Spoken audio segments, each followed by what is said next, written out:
Hate your own art, at least until you get better. That's the mantra I go by whenever I produce a piece of artwork.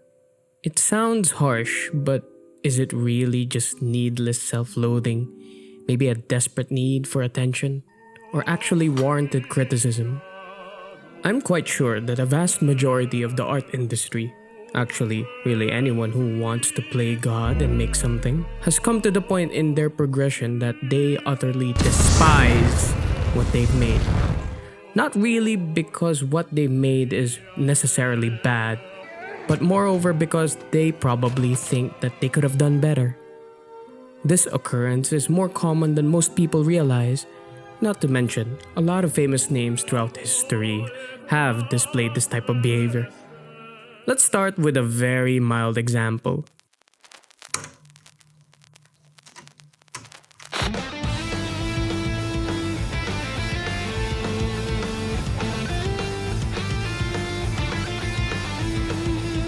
McLaren are the fifth British constructor to win in the SART and have done it at the first go. To all non-car guys in the audience, I'm still very sure you've seen this car, as it still lives in infamy. The McLaren F1 is a testament to sports cars everywhere. Basically, it was a very iconic and successful racing machine because of how well designed and how much of a beast it was in competitive motorsports. Not to mention, until to this day, the McLaren F1 is still the fastest naturally aspirated car. Naturally aspirated? What the hell does that mean? Well, little Jimmy, it basically means a car with no turbos or anything like that. Nowadays, you can go and steal your nan's wheelchair and you can find a turbocharger in it. This is real, by the way. Getting back, if the McLaren F1 is this good, then why does the chief designer, Gordon Murray, hate it? Well, he doesn't outright Austrian painter hate it, but according to an interview with him by Top Gear in 2020, he despises all the little small imperfections it has, mostly because of a few things like the aircon doesn't work at all. What kind of place is this? And not to mention the pain of the maintenance of the fuel tank. Trying to fix the damn thing means you have to take out the entire engine. I will stop being so polite. Get the fuck out of my sight before I demolish you. That also risks scratching or fiddling with the expensive gold lining of it. The gold of the engine is to protect the car from heat damage, by the way. It's not just some expensive fashion statement. See, Gordon here doesn't want to end its whole existence. Damn it! He just wishes he could have ironed out the kinks a little bit more. However, the next one will probably have a more outward bitterness. Let's say you and your mates are cruising around in your, McLaren F1! You and your buddies are sweaty as hell, but you're having a blast nonetheless. Then suddenly, you turn on the radio, and then...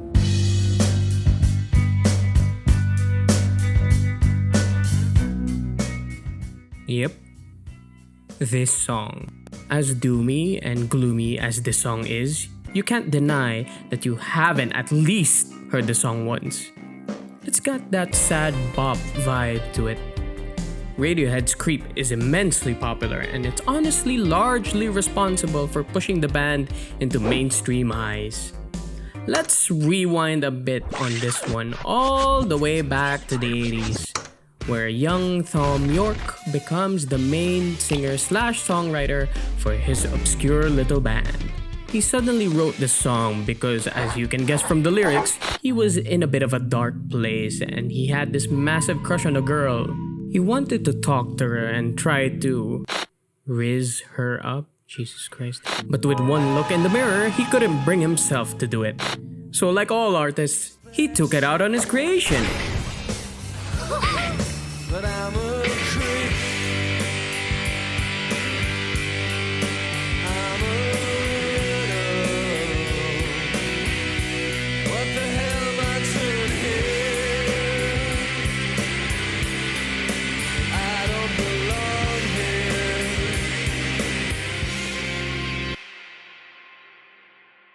Now, said creation wouldn't really fly during its release because, I shit you not, a lot of radio stations wouldn't play it because it was too goddamn depressing. But eventually, the public took notice. And you know what? This just shows that there's a creep in all of us. Yes, the lyrics are very saddening, but it's the naturally occurring insecurity that manifests into each and every one of us that makes a shitload of people relate to this song. And manifest it did. Radiohead became big because of this self-loathing symphony. But of course, there's a price to pay for fame like this. Record labels would pressure them about making another hit song like Creep. Not to mention, like most artists, they would want to improve their craft as the years went by. But during those times, concert goers would really go wild for Creep. So they played it, and played it, and played it again, and over, and over, and over, and over, and over, and over, and over, and over, and over, and over, again and again. Naturally, the band, especially Tom, got tired of it. Essentially because of three things. He's tired of playing it over and over again. No shit, buddy. He wants to make new and better songs. And he just wasn't in that state of mind anymore when he first wrote Creep. Eventually, the band tried to distance themselves from the song, to the point they did not play it live for the entire course of 7 years. That's right, from 2009 to 2016, Radiohead was creep-free. Time passed and Tom and the boys just learned to live with it. Hey, stop! But they really want to emphasize to their audience that they do have newer and better songs. Ironically, Radiohead isn't the only one suffering from this problem. Blink-182 hates All the Small Things. Shut up! George Michael hates Careless Whisper. And of course, Oasis hated Wonderwall. Last thing, Tom Ellis, please don't ever sing this song again. This song is for ugly people like me only.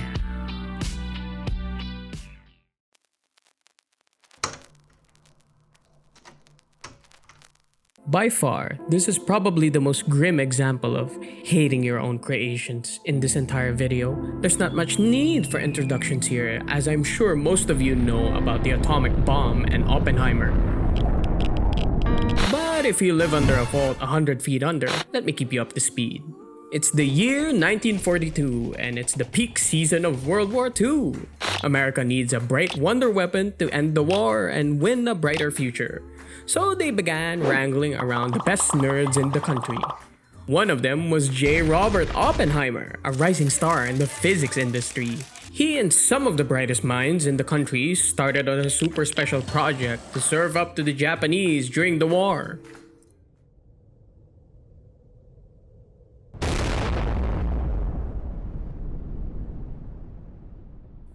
After a successful test called Trinity, Oppenheimer's famous words graced the world.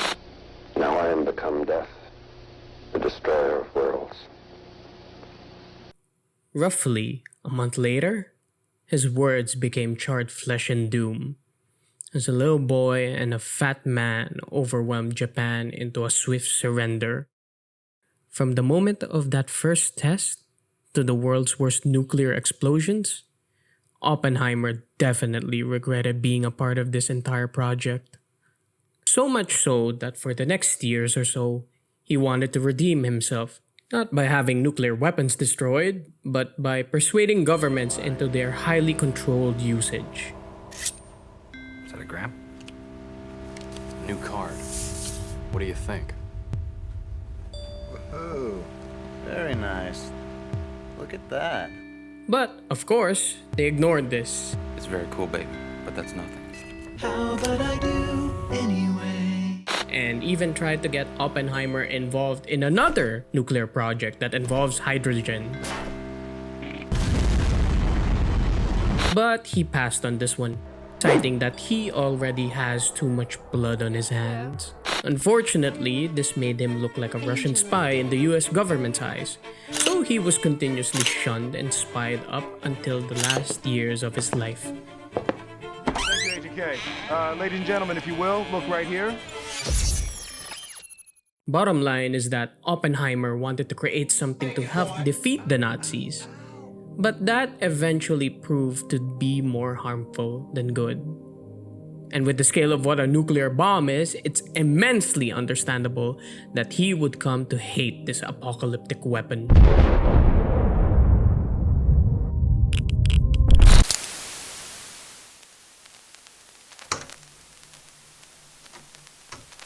And last but not the least, probably the most essential to this topic is none other than the tragic tale of Claude Monet. I know he's not the most famous painter out there, but this dude basically spearheaded the movement of Impressionism. You know, the type of art where you basically paint the feeling and the whole thematic of what you see rather than the detailed, accurate proportions and descriptions. Monet had a bloody masterstroke with his brush, creating works such as Impression, Sunrise, Water Lilies, and notoriously, Bouquet of Sunflowers. I'm aware these paintings are not everyone's cup of tea, but keep in mind, he did these in an era where painting anything that wasn't intricately accurate and hyper-realistic was shunned and mocked in the art community. Oh, Jesus! Oh, God! Oh, Jesus! God! Oh, Mary, Mother of Jesus! Jesus of Nazareth! Monet definitely had the balls to lead the redefinition of art and how we look at it. And yet, this man isn't immune to hating his own works. Let's set the stage. 1908, Paris. Monet was a moderately recognized artist at the time, and he had an incoming exhibition for his paintings. Despite this, Monet got a knife and a paintbrush. Then he laid waste to his paintings. Let's go! Wait, what the f?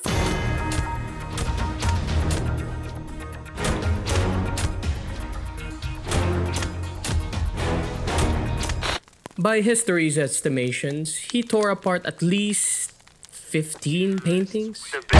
Jeez. Ironically, that wasn't even half of it.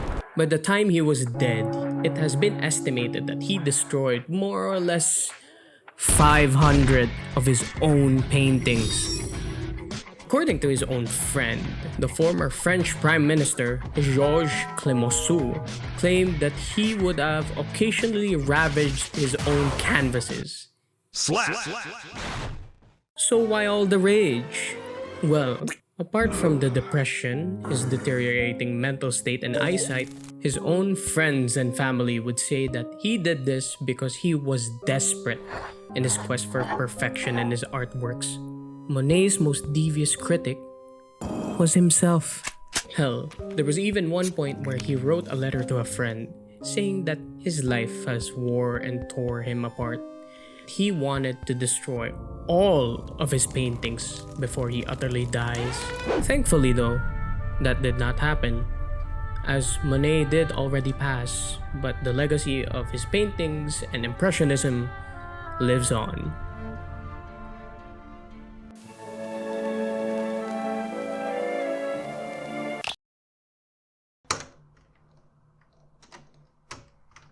All of these people saw flaws in their own grand creations that probably only they could see. They hated their works because it's obvious they wanted to make something better. I think self-criticism is very important to the growth of not just an artist, but a person in general.